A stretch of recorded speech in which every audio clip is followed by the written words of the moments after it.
Star Wars 7x7, episode 2873. We're back to Obi-Wan Mondays. Obi Monday, something like that. There are only two of them left before the premiere of the Obi-Wan Kenobi series, and today we're going to talk about something that has just been released as part of the journey to Obi-Wan Kenobi, if you will, which is the first issue of the 5-issue miniseries from Marvel Comics.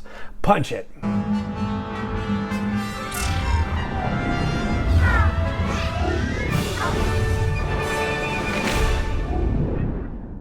Hey Rebel Rouser, I'm Alan Voivod and this is Star Wars 7x7, your daily dose of Star Wars joy. And thank you so much for joining me for it. So this is the only issue of the 5-issue miniseries that we're going to get before the premiere of Obi-Wan Kenobi on May 27th. The ending of the comic says that the next issue is coming out in June, so yeah, we're going to have to wait a little bit. And what we find out from this is that there's going to be basically a framing story where Obi-Wan is hanging out. Oh, by the way, this is a full spoiler episode, so we're just going to dive right in. There's your official warning. So Obi-Wan's hanging out. This is going to be the framing story, it seems, across the 5 issues. And he is old Obi-Wan. So this is Obi-Wan just before the events of A New Hope for all intents and purposes. And he is contemplating the fact that a sandstorm is on the way. He's learned to sense it. And it's definitely a sandstorm, not any kind of rainstorm, because it only rained once in his time on Tatooine. And it was 4 days after he arrived there, and it hadn't rained since. Now, I was thinking about that in terms of the other comics that we looked at earlier in this Obi-Wan Monday series that we've been doing, like the ones where Luke discovered the journal of Obi-Wan Kenobi, and I feel like there was another rainstorm situation, but you know what? I think we can be a little bit more lax, if you will, on the whole canon situation. I mean, he may not remember that at that particular point in time. So, there are any number of explanations for whether there might be a conflict in that situation. So he battens down the hatches, and his Eope, whose name is Akani, A-K-K-A-N-I, it's, kind of close to Anakin. I thought that was kind of interesting, is huddling down and turning away from the direction in which the storm is coming. So I guess the Eope doesn't go inside during a storm.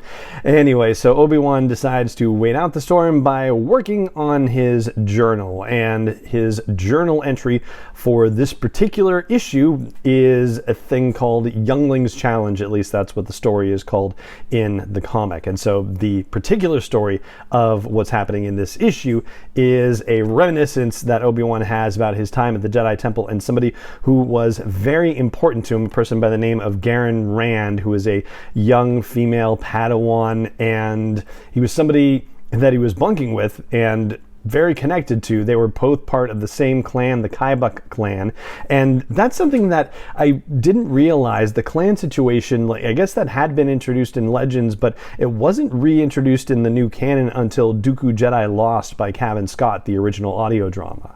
Now here's where things get particularly fascinating. Garen is having nightmares about her father and thinks that her father is in danger and that if she takes off, she has the ability to possibly help him. Now she's a lot younger, comparatively speaking, than Anakin Skywalker was when Anakin went off to try to rescue his mother, but it's a similar situation, having nightmares about her parent or his parent and the danger that that parent is in and wanting to go save them. And I thought that was particularly interesting, considering that I don't think Obi-Wan ever knew that Anakin was having nightmares about Shmi, and wouldn't have been an interesting thing if they had had that kind of conversation and that might have played into some of their backstory. But it's one of those like near miss things, if you will, like, oh gosh, if only Anakin had said something to Obi-Wan could have said, yeah, I kind of dealt with that. A friend of mine in the Kaibuk clan when I was a youngling was having this same issue. I mean, if Anakin had opened up to anyone, but Monday morning quarterbacking, as it were. And I think that that's an interesting thing too about these stories. As we go back and fill in details on things, you get these sort of like, ooh, if only kinds of moments in the storytelling with these new details that we're learning. And I haven't yet encountered a situation where I've been like, oh, with that new detail they're adding in the backstory, that really just makes, other canon storytelling just not make sense. Like, I haven't had that experience yet. If you've had that experience, I'd love to hear about that. Just, curious. So chime in either at sw7x7.com for this episode or on YouTube at youtube.com/sw7x7 where the video version of this is. I'd love to hear about it. Anyway, so Garen decides that she's going to leave the Jedi Temple, and Obi-Wan knows or thinks that she shouldn't leave the Jedi Temple, so he goes after her, and he describes Coruscant as a metropolitan abyss, which I thought was a great turn of phrase. Anyway, so they are in the lower levels. He's trying to track her down, but then he runs afoul of some ugly people. He tries a Jedi mind trick, which works on a Rodian, but doesn't work on everyone, and so then he has to start using the Force to try to fight. He doesn't have a lightsaber with him, and he says that it's like being in water and yet not quite knowing how to swim, his experience of using the Force in that moment, and I thought that was pretty cool too. And it turned out that Garen realized the commotion was happening, but it also turned out that Garen had arranged with somebody who, come to find out later, is a lieutenant in Black Sun, that this person was going to get Garen off world, but when she realized that Garen and this newcomer are both Jedi, she tries to handcuff him and take him captive, and then they break free, and Obi-Wan says, come back to the temple, and she says, no. Garen does. I can't. I'm gonna go rescue my father, and so he lets her go and then goes back to the temple himself.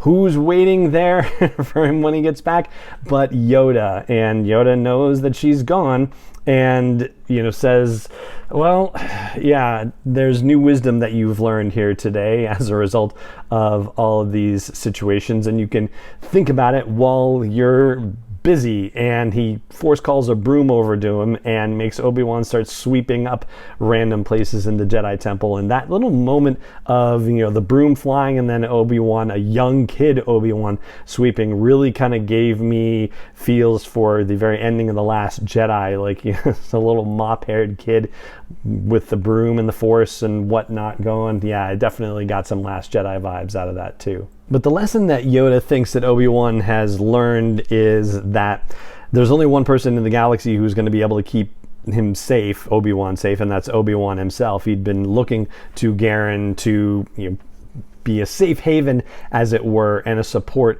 And that also is really kind of fascinating, because if one of Anakin's big issues was attachment, then it's kind of one of Obi-Wan's issues too. And he correctly identifies what Garen is experiencing as fear and says, you have to let it go. I know you're afraid for your father, but, we're not about fear. You have to let it go. And she goes off and does what she does. But in the same story, he also talks about attachments, because she's holding on to a particular kind of silver medallion that she uses to pay Black Sun for transit off-world.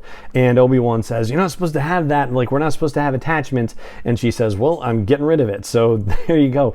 But Obi-Wan is definitely attached to Garen as, somebody who, he bonds with, and somebody who he says at that time is his only friend in the Kaibut clan. So there are these neat parallels to Anakin's story in the backstory that we're learning about Obi-Wan over the course of these last few years or so. And I feel like it's one of those situations where, how when you're a kid, you don't necessarily think about your parents' lives or what's going on in their inner space. That's kind of what's happening here. I mean, I think we've gotten a lot of perspective from the movies. Certainly Attack of the Clones and Revenge of the Sith are from, Anakin's point of view, or very well centered on him and not necessarily so much on what's going on with Obi-Wan Kenobi. We're finding out that there are a lot of parallels between their two experiences, which I guess kind of makes sense, being both brought up in the Jedi Order. And if only they could have been more open with each other about these sort of things, then who knows how different the galaxy could have been. So anyway, there you go. That is my look at the first of the 5 issues of the Obi-Wan Kenobi series and some of the highlights and big themes to pay attention to. And I do want to give a quick shout out to Tim McMahon for helping make these comic reviews and discussions possible. And that's going to do it for this episode of the show. It just remains for me to say thank you so much for joining me for it, as always, and may the Force be with you wherever in the world you may be. 7x7 is not endorsed or sponsored yet by Lucasfilm Limited, Disney, or 20th Century Fox, and is intended for entertainment and information purposes only. Star Wars, the Star Wars logo, all names and pictures of Star Wars characters, vehicles, and any other Star Wars related items are registered trademarks and/or copyrights of Lucasfilm Limited, or their respective trademark and copyright holders. May the force be with them. All original content is copyright 2021 by Star Wars 7x7. We hope you love it.